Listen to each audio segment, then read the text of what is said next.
Hey everybody, it's Cinnamon Cooney, your art Sherpa, and today I'm going to be showing you how you can paint this beautiful scene of Mount Fuji with cherry blossoms in bloom that are blowing up.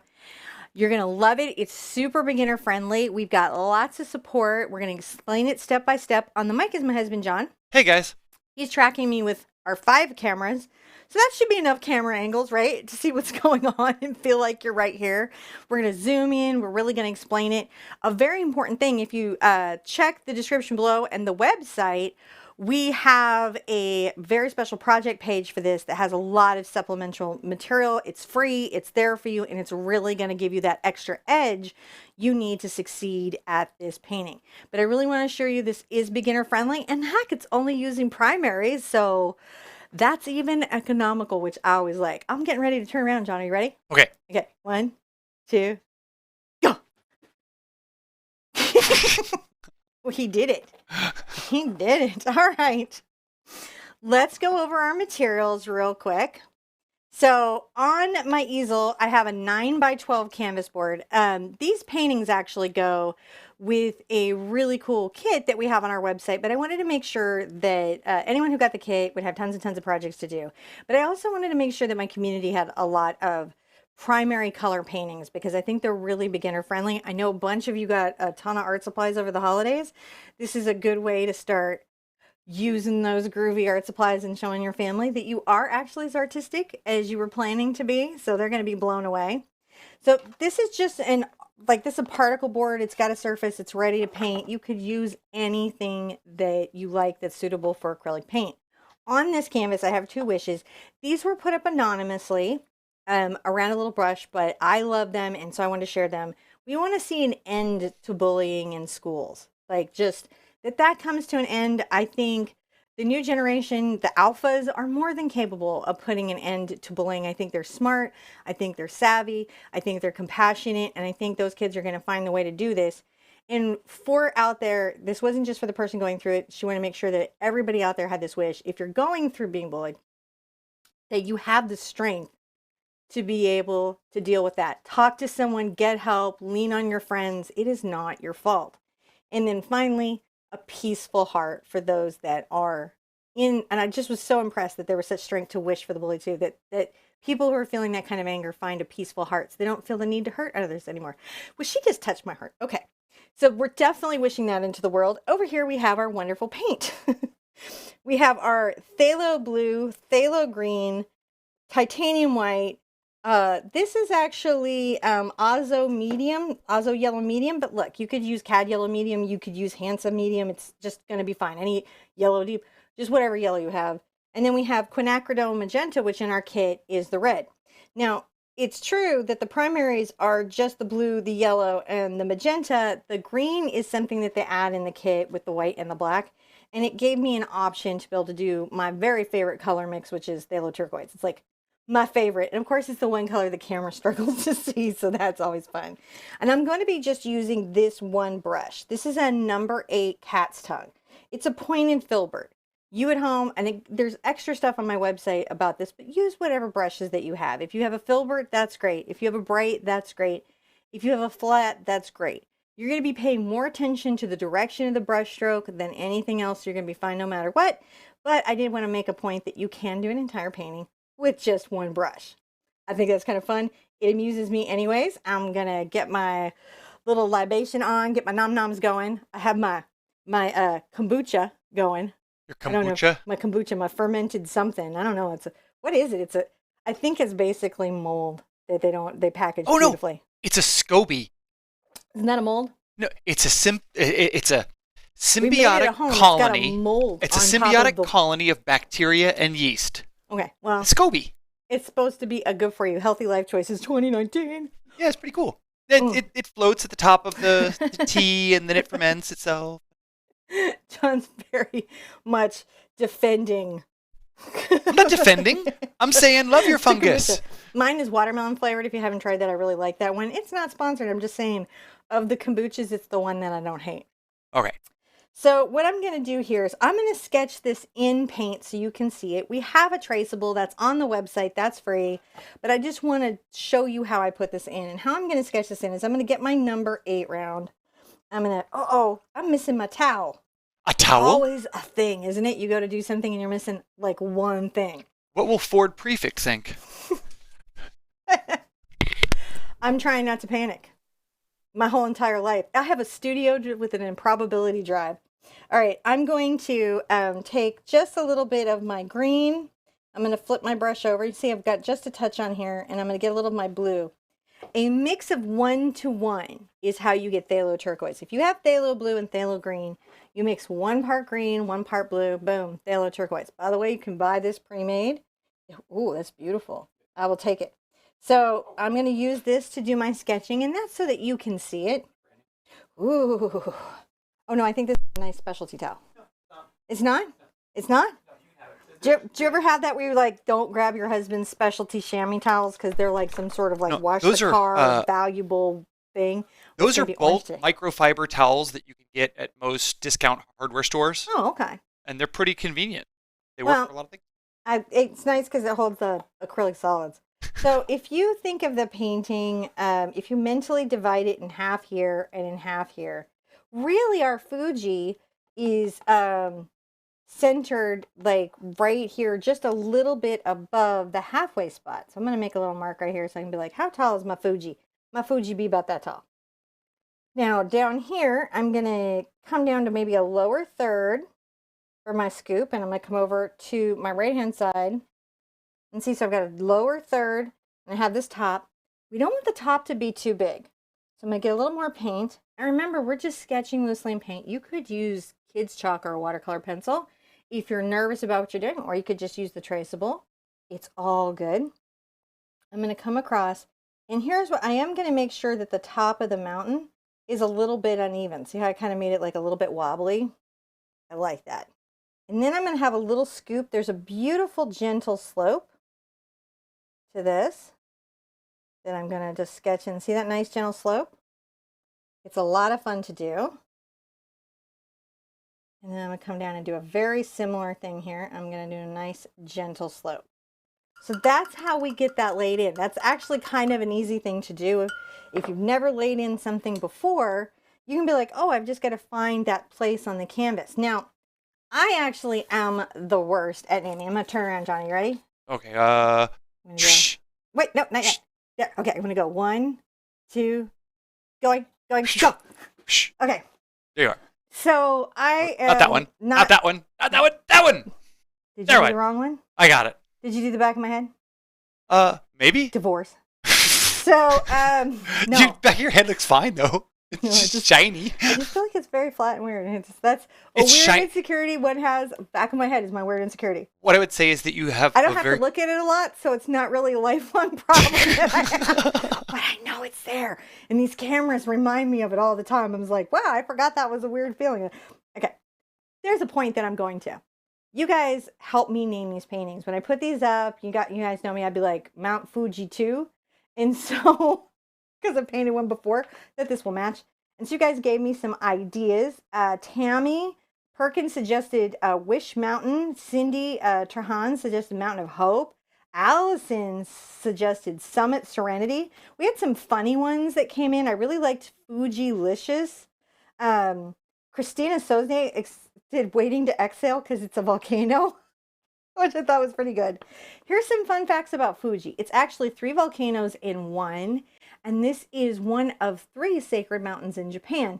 So the most common word that you guys talked about was blooming and cherry blossom, and then majesty. So we named this one Majesty in Bloom. I want to thank you guys for helping me do that. So if you're wondering how that name came about, it came about for me. I'm going to turn around again. Ready? Ready? Hold on a second. Ooh, I'm going to do the GIF. Okay, you guys know ready. this GIF? Yep. Ready to go? Yep. Going to avoid the back of my head? Yeah. 1, 2, 3, go! Oh, you're getting good. Okay. So I have this area. I have the sky above and the mountain below. And what we're going to do is we're going to use a gradient with horizontal brush strokes. So our darkest color will be here, and we continually add white as we can come down. Or if it's easier for you, you start out with the light color and you add more color as you go up. Either way is acceptable. I'm going to start with the dark and add as I go down.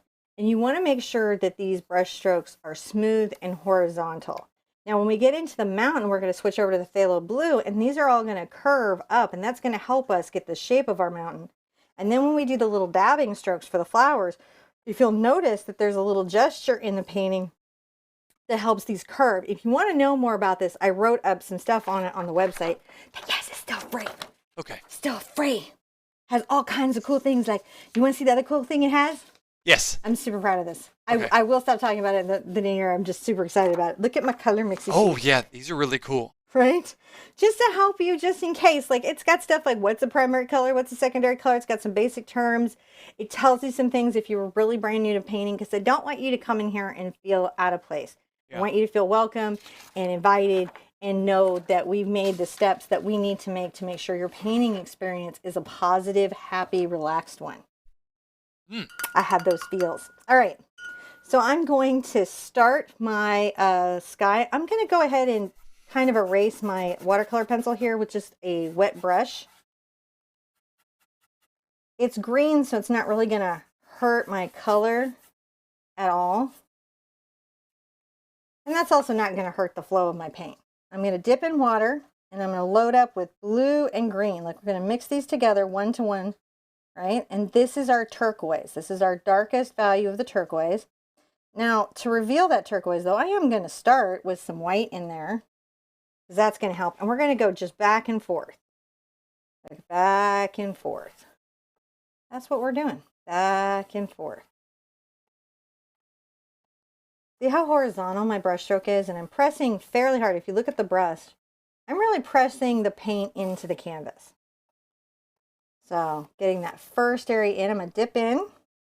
And watch, I'm going to get some more white, and I'm going to add it in. I'll dip in water. Again, swirl around. I'm going to come right here and catch this next strip. So I'm starting to transition from my darkest color, moving down into my lighter colors. And this is going to make that gradation of a sky.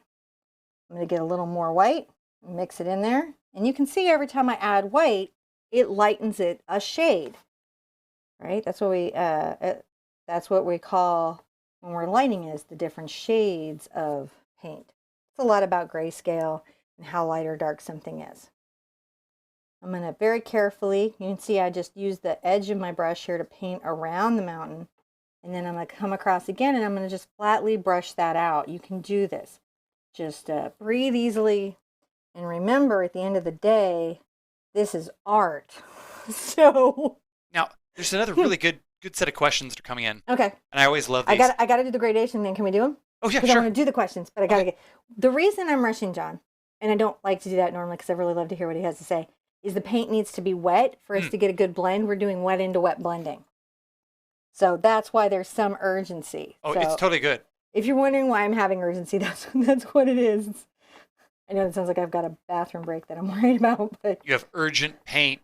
I have urgent paint concerns. Oh. Now, as I'm coming through here, I am going to continue to lighten it up. I'm going to get even some more light color in there, some white. And I will stroke down the mountain a little bit, but then I will brush these brush strokes out. You keep saying, whoa, like we're on a roller coaster. Is everything okay? Well, so what I would say is these new cameras... Is it doing the wandery thing? Well... Where it leaves? Yes. And it goes on its own camera adventure? Sometimes it just decides, like a little buck and bronco, to just do its own thing. And I gotta wrestle it back. Oh, Pam, sorry, we don't have a talk with you. Okay. So I'm continuing, as you're saying, I'm going to come down. To get a nice line here, I will drag the brush down. But to keep the horizontal feel, I come back and brush that horizontal stroke in. So what you should have is a sky that has a nice transition from your darkest color to your lightest color. All right, that's really good. We got to let that dry. I'm going to run my little fan on it. Where's my little fan? And answer some questions. So get the fan going. Woo, ow. Where do I go? Okay. I'll do it right here. Fine. You can go this way? No, back of the head. Stop it. It's going to be bad video for me. I'm going to be able to rewatch it. You just keep... It's just fine. I like to review these to see how I did. No, this whole video's going to be like, back of the head. Okay. So they're asking, what's up with the microphones lately? We've been having some weird audio. Are we having weird audio right now? I think what it is that we've I had. don't know. We bought all this audio equipment. We Yeah, want to keep upgrading. I don't know why we have sound problems. I'm gonna go back and check the audio, make sure that everything's okay. But it seems to be that we're doing okay right now. Okay. Is it okay right now? It seems to be. Okay. You just Now, mentioned it, so I don't know. well, she was asking. My audio is perfect because I'm speaking and then I hear myself. So I was there's never adjusting it any earlier. issue. They were saying that some levels were we're talking shop. Huh? We're just sitting here talking shop. This is what you do. This is what we're married. Welcome to our life. We talk about No, this you're stuff. supposed to ask me questions from the Okay. community. The question is, am I pressing too hard or is the paint too thin? Probably a combination of both. I'm going to switch back over to this easel here, John. I'm going to demo some pressing stuff. So in your brush, right, we have the handle, we have the ferrule, this is the crimp, this is the filament that's coming out, this is the heel, this is the belly, and this is the toe. The belly holds the paint, and the toe is where the paint is released from. If you think of these like calligraphy pens, have you ever worked with a calligraphy pen? As you press, it opens the split in the pen, releasing the ink that's held in the reservoir. Similar thing for all brushes. It's kind of similar thinking. So that's why I do that double flip load, and I'm trying to put paint into the belly, especially if I'm doing a smooth application. Your press, if you're just doing regular work, should be right around at the toe. See how that bend is? It's not too deep. When you're doing a very firm engaged bend, you would bend as much as this, but not this much. That would be too much. You want to be right here. So a bunch of things could be happening. Your paint could be very transparent and maybe it's feeling like a little bit streaky to you. Your fix for that is 2 coats. Your paint could be too thin, and your fix for that would be to allow it to dry and then come back with not so much water in your paint. And if you're pressing too hard, just lighten up a little bit, and maybe in your off time practice those brush strokes, doing them hard and doing them soft. All right, are you ready to do mountain? Yeah. Okay. So the mountain actually is a lot of fun because, and I'm going to get right into the white. This is an interesting thing. Let's load up a bunch of white. Just a bunch of white. And I'm going to come here and prime the area with just this white paint. Because there's this sort of mist or fog at the lower end of the mountain, right? That we have. And I want to make sure that I have this base of white. Now, my mountain is going to be just the phthalo blue, no green. And I'm going to pull this down. And even as I go into that white at the bottom, see, it starts pulling it up. It's kind of a cool thing. Notice my brush stroke. Notice the curve of my brush stroke. Really, really helping me get the look I need in my mountain. See how the curve of it's doing it? Mm-hmm. And I want to have a nice edge between my sky and my mountain. As I come through, I will flatten the brush. Look at me flattening the brush. And I stop curving the stroke right about here. And then as I come to the side, I start to curve the stroke again, grabbing a little bit more blue. Look at us go. We're kind of amazing. Don't you feel like you're kind of amazing? I think you're kind of amazing. Yeah. How are we doing? Really good. I love painting this scene. I could paint all the seasons of the Fuji. Oh, I've never been to Fuji either. So like I have a lot of feelings for a location I've never even been to. Now, I would love to go. Back to the questions that was earlier. Okay. Was there a reason why you left the white space for the mountain volcano? I don't know what to refer to it properly. The mountain. Why did you leave the white space there instead of just painting the background fully across? When I'm not sure, like I like to show you guys different ways of doing it. And sometimes I like to show you ways you can do it if you don't have the paint. I'm using professional paint. If you have my kit, you've got professional paint. This is a pro paint, lots of pigment, lots of polymer. It's amazing. But maybe you got a kit from family and they saw it on the Amazon for $9.95. All the paints, oils, acrylics, watercolors, in the wood box. So this, it will help you have a slightly better result if that's what you got. Sometimes during the beginning of the year, I like to think about those things. So if you're at home and you have some primaries, any blue you could use to try to... Any blue, any yellow, any red. You'll just get a slightly different result of color, but you'll have basically the same painting. So are we seeing how we're paying attention to the direction of our brush stroke? See how we're doing? And we're like kind of streaks it. Yep. And that helps us even have this little mountain feel a little mountainy. I'm going to get a little more blue up here. Look, here we go. It's fun for me. I really like this. I know I'm going to have snow caps, so I'm okay here. Now I'm going to rinse out a little bit, and I'm going to come from the bottom up. I'm going to get a little bit of blue into my brush and some white, and I'm going to come up and make sure that the base of this, look at that, is still got this white.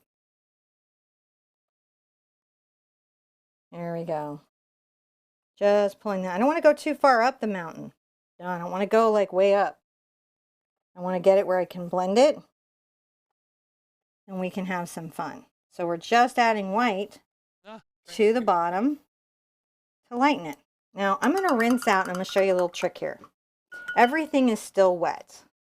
So with my damp but clean brush, I can very gently come here and sort of blend or soften this. See how this is going? Look how lightly I'm pressing though. You can use the brush that you've got, or if the brush that you've got isn't working for you, I'm going to wipe the pigment off. But see how that's giving it a soft blend? So that's something that you can do. You just brush that down. And if you lose the blue on the top of your mountain, which I didn't, but I'm going to show you anyways, you can come back with that just pure blue. See how we're doing? Yeah. And so you're going to be okay no matter what. Just about finding that soft result. And then here at the bottom, I'm going to make sure this goes down a good little bit. Here we go. But I'm going to come back through with some pink because I want there to be a nice sort of solid line to build my cherry blossoms on. It'll make a nice result.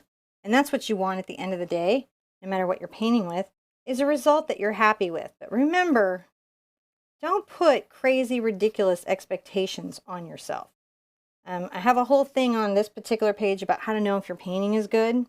And I really want you to take the time and read that. You can let me know what you think, but I think it's very important to set your mindset correctly when you begin an art project so you don't set yourself up to feeling like you failed when actually you're doing just fine. All right, isn't that a beautiful little blend there? Yeah. I like it. I like it a lot. All right. Now what I'm going to do is I'm going to flip this over for just a second, and I'm going to dry it. If I've got a question or a hi, I can definitely take that right now, right here, while I'm waving my little fan in it, my air mover. Evelyn would like to know, do you have a video on holding the brush and some tips on that? Yes. Yes. Right now, that's on my Facebook video playlist, the best video for that. There's actually a whole series of videos that we did called Technique Tuesday Tune-Up, where I just went back to basics. And you can find that if you go to the ArtSherpa Facebook page, not the group, the page, not me, not Sim and Cooney, the ArtSherpa page. They won't give me a check. I don't know why. I'm sure I'm making one soon. But that's the page. It has a video on the banner. That's how you know you're in the right place. If you go to the sidebar, there's a selection for the video tab. Open those up. Go to playlist. Go to Technique Tuesday. Watch all of those. We go over fine lines. We go over how to load a brush. We go over just basic stuff you have to know to get started. I'm really kind of about making sure you guys get that leg up so you can begin that creative process and not have it be unenjoyable. It should be fun. We're painting, right? Painting should be fun. We didn't pick this up because it was going to be like getting in shape. Not that that's particularly my goal. Wow. I just did a quick calculation. We have 784 videos linked on our website. 784. Thank you for building those with me, babe. I just was like, wow, they're all free. There's like 50 pages of. Yeah. Oh, that's the other thing. You go to the website and you can search any topic if you go to the video tab on our website, because I do have 700 something. Just search the topics that you're looking for. Chances are I've made a video about it. Yeah. Even topics I don't love, like cars. All right, so I'm going to take a little bit of my magenta paint here, and I'm going to just load up.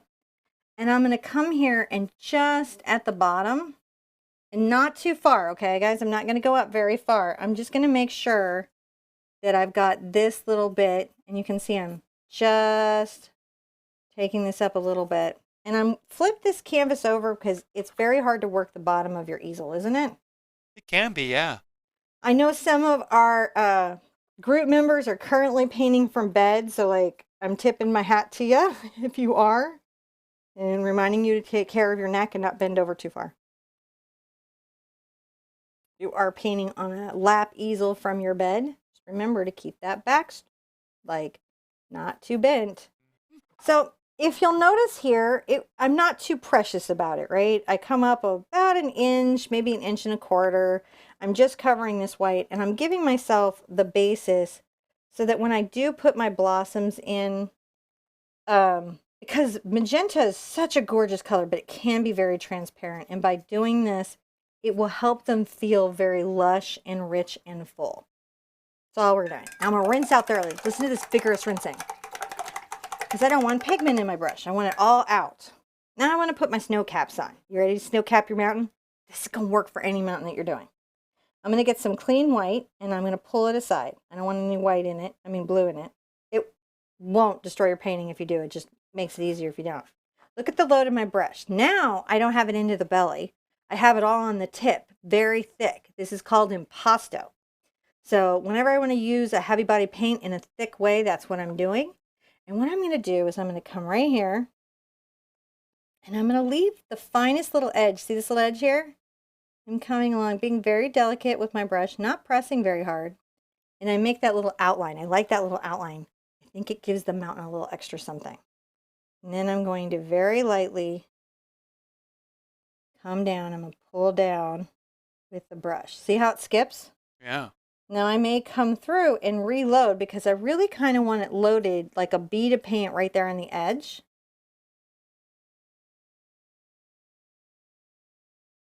Kind of skipping. And look what I'm also doing. I'm remembering the curve of my brush stroke, aren't I? And just very gently. I'm not pressing the bristles in at all, am I? I'm being super gentle, and I'm just skipping the brush over the top. I can come right here to the top of the mountain and just make sure that I'm being very thick with that white paint. And this will work even if you have student paint. You can do this technique. I'll bring that down. You know, it could be snowing on different sides. You just got to make that decision. All right. When you have a snow-capped mountain that you kind of dig, that you're into, I'm going to add a little more. You get to go on to the fun part, which is, in my opinion, the flowers.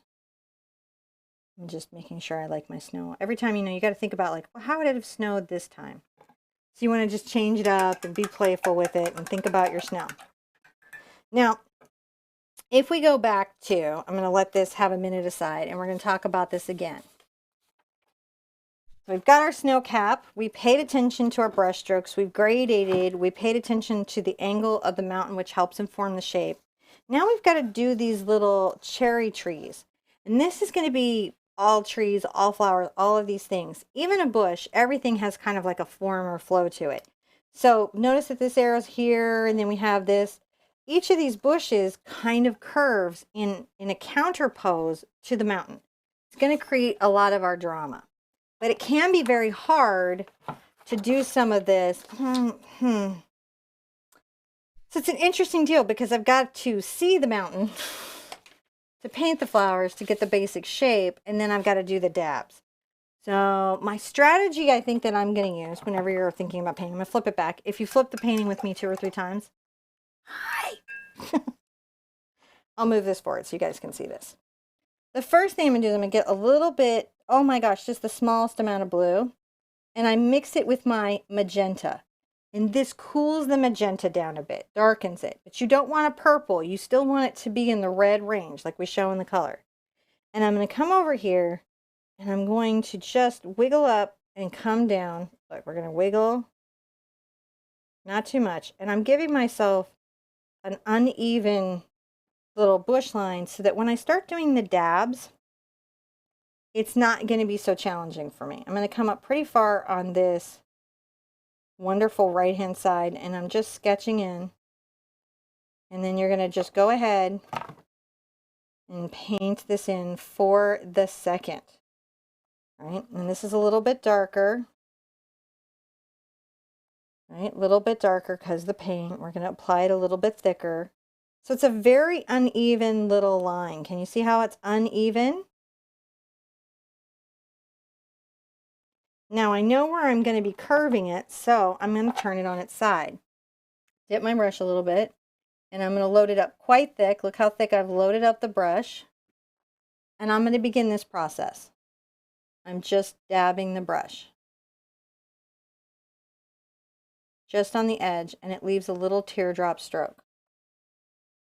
Little bit of a teardrop. And I'll bring it into the area that I painted. I'm going to make that line invisible with this brush stroke, but the line kind of tells me when to go up with the brush or down with the brush. And definitely go ahead and carry this texture, even if it's hard for you to see, into the area that you pre-painted with the pink. The reason for this is magenta is very transparent. It's maybe one of my favorite colors, especially Quin Magenta, but you're going to really, really, really want to do the things that give you coverage. Now here, maybe this will be more centered. You can see I'm just dabbing this. This is the last dab that's still cool. Everyone's flossing now. You want to know a secret? I can floss. My kids taught me. I guess that means that dance is also over. The minute your mom learns it, the dance is over. The reason I've got the canvas on the side like this is it helps me make this pulled brush stroke.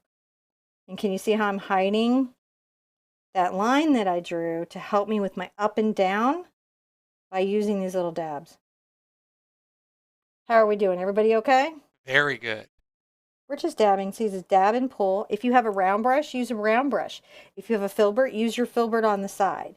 What you're trying to make is a little dash mark. And I didn't send any homework to your families, so they don't know that your dash mark is different from my dash mark. So just don't tell them. Be like, no, this is exactly how it's supposed to be. I'm a genius. I followed instructions exactly. I'm just making sure that those dabs are covering, that we're covering this blue. See where we had the blue, right? Because the magenta is so transparent, it's going to take a couple of coats to get this. Now I'm going to have to flip it here because it's, again, hard to work that part. And I'm going to be going in this weird sort of counterintuitive direction, but I move the canvas, not my body. That's my big thing. Move the canvas, not your body. And that's a great way to prevent any kind of injury or problem that you might have. Now, we're going to dry this. I can take some questions before we do the next layer. But this is the basis under which we are going to build these beautiful, beautiful cherry blossoms. And you can look at this, get a sense of where I'm at, where you're at. You can still see the faint outline of our pattern, both at the bottom of the mountain and the top of the outline. So those are the things that we're going to contend with in our paint. But we're going to use a really cool strategy of adding titanium white. Do we have a question while we were drying it? I'll hit my dry thing. Oh, yes. So your suggestion is to upgrade the color white first when you can, correct? Yes. And buy twice as much white paint as any other color and upgrade that color first. Yeah. To just wherever you're at. So if you're, whatever paint line you is, there's beginning paint, there's intermediate paint, there's professional paint. They're usually called tier 1, tier 2, tier 3. Tier 3 is professional, tier 1 is student. Or sometimes they'll call it mid-grade professional. They have lots of different words. There's no standardized anything. There was a question about clumpy paint. Clumpy paint. When is clumpy paint clumpy and when is it curing in the tube? If it looks like cottage cheese, it's curing in the tube. If it looks like it's separating, like oil is separating out, that is, honestly, that's a milling issue, but it doesn't hurt the paint. You can reincorporate it, shake up and squeeze up the tube and reincorporate the polymers. Because essentially your acrylic is just pigment in a polymer, and sometimes the way that they mill it allows the pigment to separate from the polymer. But if it looks like cottage cheese, it's gone bad. Don't let them tell you otherwise. Like, they'll try to say, oh, it's just separating. No, that's not separating. Separating looks like separating. Cottage cheese looks like cottage cheese. Gotcha. And there's a bunch of things. Paint could be old. The paint could have been stored improperly. The paint could have been raised to too high of a temperature and dropped to too low of a temperature in storage. Lots of things. That's why I'm always advocating good companies with great websites and good customer service. So if you ever get a bad tube of paint, they replace it for you. They listen to you. They care about your business. Whatever company it is, you want one that cares a lot about your business. Yeah. So you're just using your little air I'm mover just there. using my little air mover. That way I can keep talking while I'm drying, because usually I get like out of the loop and I have to like hair dry and John has to mute me. And then he has to talk to you guys and have panic attack because he's got to talk alone. That's and true. so by doing this, I can talk to you, answer questions, and dry. I'm multitasking. That's what we mamas do, right? We're multitaskers. Now, I put this back on its did side. you let the color blue completely dry before you put the magenta on? Yes, the color blue was completely dry before I put the magenta on. Gotcha. You know, and I'm looking at my sky and I'm feeling like it's a little bit streaky in a way that's visually so. So I'm actually going to take this time while this is drying. I'm going to rinse out, and I've got my blue and my green here, and I'm going to use the rest of this up to real quick while I'm taking questions, do a second coat. Modern colors are transparent. Phthalos, quinacridones, these are all very transparent pigments. So oftentimes, even on the good brands of paint, it takes a couple coats to get that rich color that you want. And I'm going to show you how different it is by the second coat. It makes a big difference. It never hurts to take that extra little step to get that second coat, right? Mm-hmm. All right, so just back and forth. It's not going to take a lot. And we're going to do the exact same thing we did before, which is adding white as we go down, because I got to put out new white anyways. So I might as well enjoy, right? There we go. And also I can talk to you a little bit about blending. So when you're blending, it's important to go with the brush strokes so that you're not going up and down, because that will absolutely take away all your transitions. And you will lose your nice transitions. And you don't want to lose your nice transitions. You want those. They're important, right? So phthalo blue, phthalo turquoise is phthalo green and phthalo blue. Right? That's what we're doing, just making sure we got a nice mix of those. And making sure our coverage is really good. Always evaluate your painting, whether you're a professional and you're online and you're teaching a live show and you're, just whatever. If you are like wanting to fix something, it's okay to fix it. Lots of stuff happens in a painting, right? I'm going to do the same thing where I go down the side. You'll find that the second coat is going to give my painting a much better look. Yeah. Look at that. And you can see again how I'm blending this out. So this is like a strategy that you need to have as an artist, which is agility. You've got to be flexible enough in what you're doing to feel like if you've got to stop and reevaluate, you can do that. Any questions while we're reskying? Yeah. Let's scroll back up here. Does it matter what color of white you use? Yes. Zinc white tends to have a very low tinting strength. It's often used in landscape painting. It's really gorgeous. I highly recommend having it in your paint box, but it doesn't have the effect that you would get from, say, titanium white. You know, Titan Buff or unbleached titanium has got a little bit of a warm yellow tone to it, so that would affect all your color mixes really greatly. You know, and oftentimes paints will have a bunch of different names, but they're the same thing. They'll be like China white, zinc white, all these different whites. And there's also lead white, but that really only applies to oil painters because acrylic companies don't really put lead in their paint. They put other things in their paint. They're not like, oh, we don't do anything like somewhat toxic or poisonous. They absolutely do. It's just not lead. That's not their deal. All right, so I'm going to put the white here. I clearly put out way too much yellow because I only use a little bit of the yellow in the flowers. Sometimes I like to put a little bit of the yellow into my pink. That's yellow again. Because it'll warm it up, and in a cool painting like this, it'll allow it to pop out. Now I'm touching my area and everything's dry enough, so it's not going to be lifting on me. That's what you're looking for. We're going to be doing this where the flowers are the lightest at the top, and then as they go deeper into the bush, they're going to get pinker and pinker as they go. Right? So I'm going to come and I'm going to get a little bit of pink onto my brush. You can get a smidge of yellow in there as well. See what I've done? And a bunch of white. And that is going to be the first of my little cherry blossoms. And I'm going to just very lightly just tap the edge of this brush. I can even take a couple little blooms. Look at that. There, that's always fun. I flip my brush over. See, I just rolled my brush. Weird, subtle things that we painters do that as a student you might not be aware is happening. So I like to narrate that it's going on. Like if I'm loading back up some more pink, and then if I flip my brush to get the other side of paint, I want you to know that I've done that. So you know that you might need to do that too.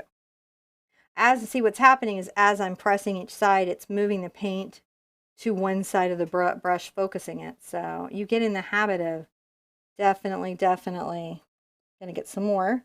Now, And you'll see me wipe out like that and then reload. there's a good question here Oh, about love a good question. All questions when are good working questions. wet into wet. Yeah. Is the technique, is it better to just work wet into wet using the paint itself, or is it to use a retarder? Because there was some rumor that you shouldn't use water in your acrylic paint. Yeah, I know. Purists, which is so funny because acrylic is so new. If you think when Sam Golden came up with acrylic paint, but of course in everything you have the fun of anything is that you can really get into it. And so there's in the art world there's something called purists, and they'll have a whole bunch of rules about the perfection of how you work your paint. I'm going to keep, adding these little dabs right here. So here's what. This is made to be thinned with water, thin up to the manufacturer's recommendations. If you're doing artwork for a fine art exhibit and you have a lot of collectors and they are paying you through the nose for your work, I suppose something that you could do in your collection is to say, I've used no water in this product, and so it's even more stable and could last thousands of years. But if you're just worried about your painting being enjoyable for a lifetime, you can absolutely thin with water. It's how Sam Golden made it, and since he invented it, I think it's okay. But if you were really worried about it, you were super stressed, you could use like a retarder. Yeah, but first of all, be careful with the retarder. That can mess up your painting. The reason I use the golden glazing medium is the worst thing that messes up students is retarder, because if you over mix the retarder into the paint, it does not bind correctly. No. The purists are talking about using stuff like airbrush medium in the place of water and using mediums in the place of water. Using a retarder to blend is just about controlling how fast or slow your paint is drying. And I'm just still adding these like little dabs of pink as I'm coming down. You'll notice as I'm doing the gradation, but in the dabs. So I'm adding more pink as I go down, and that's how I'm getting that value. As I get a lot of anecdotes through the chat, Mm-hmm. I'd like to add to what you've said here. The processes that you're offering here aren't absolutes, but they certainly are helpful for beginners. Yes, because there's stuff like as a beginner, it might be relevant to you, but it might not be relevant to somebody who's been painting for a while. Like I wouldn't recommend that a beginner who's painting oil paintings use a lead white. It takes a while to learn the studio safety for that. But I'm not going to blink an eye at a professional artist that's been painting their whole life that knows a lot about studio safety about using lead white. I know that they understand that process. Retarders are one of those products that are very exciting to demo. But if they aren't like the golden glazing medium that I use, which is not a glazing medium, interestingly enough, though it does glaze, it slows down the drying time of the paint. But because it's a glaze, I can add just a tint of paint and my painting is still okay. But if I use like Grumbacher's retarder, which is my favorite retarder, if I use too much of that, the painting would be ruined. And a lot of folks, guys, I know there's a lot of Tifa is just saying thank you so much because retarder's been a big problem for her. Yeah, it can be very hard. There's a lot of folks who are going to give you guys great advice, but you have to keep in mind that a lot of teachers expect that you have a working knowledge of materials, material science, fine arts. And so when the Sherpa gives you advice, she doesn't expect that you have that. And Yeah. a lot of her advice is based on not needing to know certain things, like you can over retard a painting. Yeah. So we try to come from the idea that you might not know stuff like primary colors. You might not know secondary terms, how the paint works, what's the difference between acrylic and watercolor and oil. I mean, that's a crazy thing to expect people to come in to know because it's really rarefied knowledge if you think about it. But oftentimes you are expected to know these things when you go into a class. I'm very proud to say that people that paint with me for a while can pretty much take anybody's class and be okay. Like anybody's. I've had people take Jerome Paris class and be like, I knew everything they were talking about. I'm so excited. So whenever someone says, I'm an art teacher, and they give you advice, keep in mind that they're giving you advice from their perspective of education and what they believe you should know walking into being an artist. Yeah. And that's a very... And sometimes they have some really intense, loaded opinions. Sometimes. Yeah. Like, I have a lot of art friends that are super talented, but, they're loaded opinions. Loaded. So much. Like, I don't know if you know, there used to be a guy that would visit on my mom's show, Daniel Elliott. He's a tremendous painter. He knows a lot about product. But he is, like, if you ever just want to set him off, you just ask him about fat over lean, and his whole head, like, explodes. It's really entertaining. I'm going to take a sippy sippy while I'm dabbing. So, see how we're doing on our flowers? They're We're looking really keeping good. them lighter at the top and pulling them darker as we go down. Enjoying that process. It's like Oxgall. It's another religious conversation amongst watercolorists. Yes, Oxgall. So there's always something. And here's what. Don't let it put you off about art. If you ever run into a very pretentious or opinionated artist, don't let that put you off about art. It has nothing to do with art. It's all about them. It's not about what art is like or what the art community is like. It's about who they are in relationship to art. And bless them in their journey because they found something to be really passionate about and to have really strong opinions about. As long as you can keep yourself separate from those opinions where somebody's like, well, tracing is cheating. You know, it's one thing if an artist rolls up on me and says tracing is cheating. I can kind of hold my own and get them to sit down. But you might feel a little bit overwhelmed because you're new. You know? So if you ever find yourself in that explanation, just smile very kindly and quietly back away.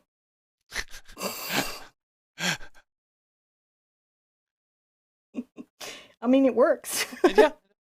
It really does, because they're not going to stop you from painting. Their opinions can't stop you. Take away your rights to buy paint at the paint store. Though I get that feeling when I was very new to YouTube. I made a video and I had gotten a letter from a major paint company saying that it was wrong.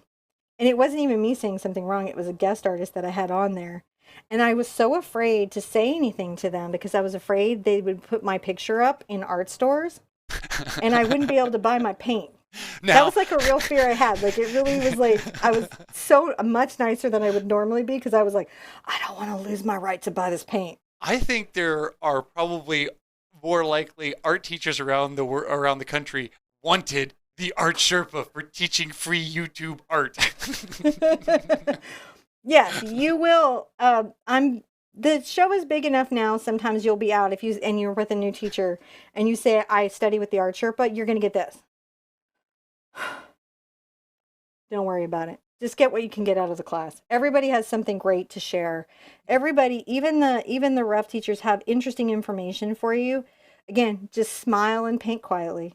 We get a lot of great questions about watercolor and Oxgall, and I know this isn't the best place for it because we're doing acrylic. How are we doing on our little dabs? Is everybody having a good time getting these little dabs? Are we really zoomed in so you can see those? Yes, absolutely. And we got really good view on them. Oh, good. But Jennifer was really just wanting to know a lot about Oxgall, its light sensitivity, its expiration. Do we have any videos about that? We haven't. We've done a little bit about Oxgall. I used it one video. I've used a little bit of Frisket. I will be making specialty videos about that for watercolorists. It's pretty much the same thing as acrylic. There's a lot of misinformation out there. There's a lot of correct information, and it's also product by product. All Oxgall is not created equally. You might actually prefer to use a wetting agent, but then other people might be purists and say you have to use Oxgall because it's traditionally what we use. But I also don't use rabbit skin glue, so because they invented new stuff. And I remember having that argument in art school with one of the very impassioned purists, and I was like, I am here to use the art materials of my time. Van Gogh absolutely would, and if it's good enough for him, I'm going to do it too. Because most real artists are just like, they just want good stuff and they want it to be accessible and probably cheaper than it can be made for. And, you know, we have very base wants. I'm going to switch this to upside down because, again, now I'm at the end here. And you'll notice, look, I did some lighter. See how I varied the color? Yeah. That's important to do. So every once in a while, I'll make some that are much lighter and you can see when I'm wanting to make smaller dashes, I just touch lighter. And then when I'm making heavier dashes, I touch heavier. Yeah, this is where we got to adjust this other camera. I've got my right-hand camera angle up there. See, it can't see quite as good as the left hand. See, the right hand goes I'll there. move my hand away regularly so you can see what's been done. Oh. And we'll adjust this. We're learning how to get this new studio going. There were some questions about that earlier. We haven't done a new studio video tour because we've just realized that we have to live in the studio and test it and move the cameras around. So we've had one video out where we met with you guys, like when we did the candle video that was for patrons. Yeah, but we did some tests and that was kind of cool. But we're going to be doing some more stuff. Yeah. And as we check your email, check your spam, check your email, make sure you're signed up, because that's how we announce it. That's how we're going to distribute the links. Not to give you any, and if you don't have it, write support at TheArtSherpa.com. Speaking of, did you go by the website to see the new web pages? You can share a picture of your artwork there, and you can re-rate the painting, because I say it's 1 hoot, but you might be like, this is 10 hoots, you not cute.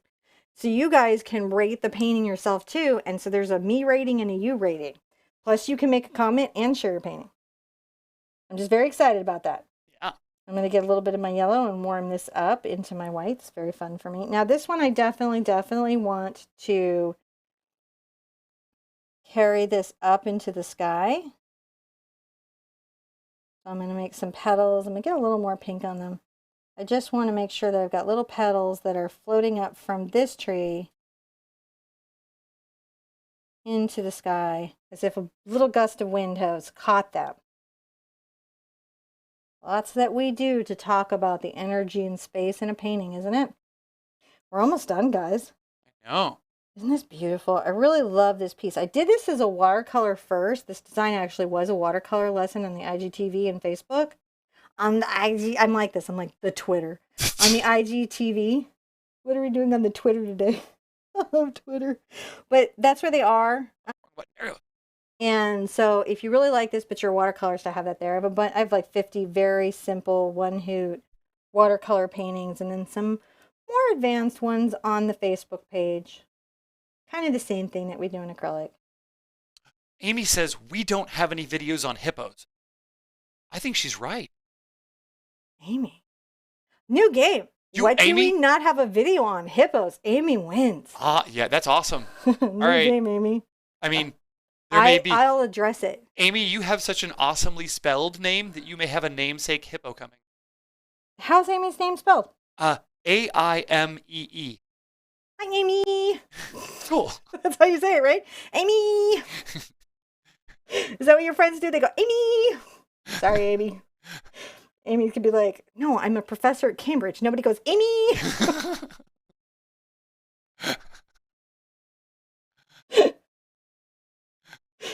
You know, there's got to be one goofy professor at Cambridge.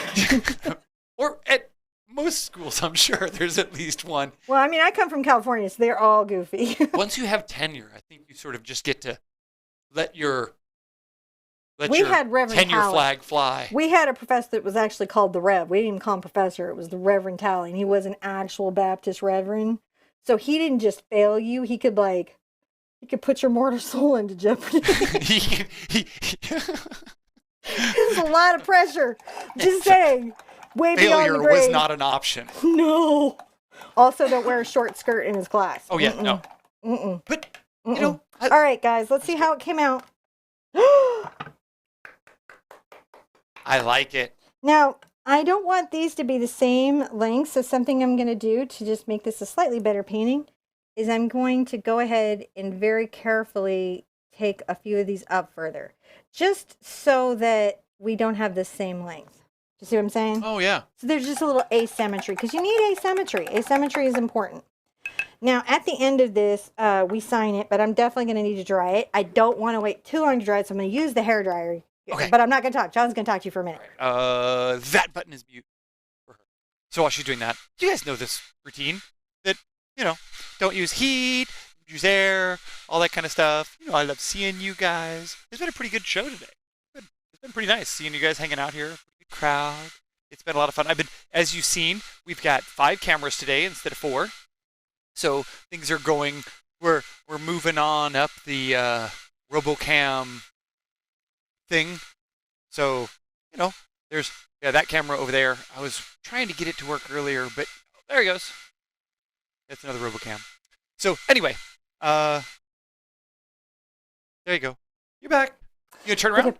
Well, no, I got to sign it. Oh, okay. So, all right, listen. I know I say one brush, but I'm going to use a signing brush because I did sign some test ones with the big brush. I don't recommend it. Get a detail brush or pen. I'm going to get my blue paint and a little of my white paint and some water so it's a little more fluid. I'm going to come here and sign. I like to think about my signature as part of the composition. So, you know, just be aware you've worked really hard on your painting. And if you put a big crazy signature off to the side, that's part of the composition. So be sure you want a big crazy signature off to the side. Not wrong. There's no right or wrong. There's just result. There we go. Just sign my little name. All right. I'm so proud of this. I hope you guys are loving the supplemental help. I just think the results are showing that it's completely worth it. I'm going to turn around, John. All right. Ready? 1, 2, 3. Stop with the back of my head. I saw you got it.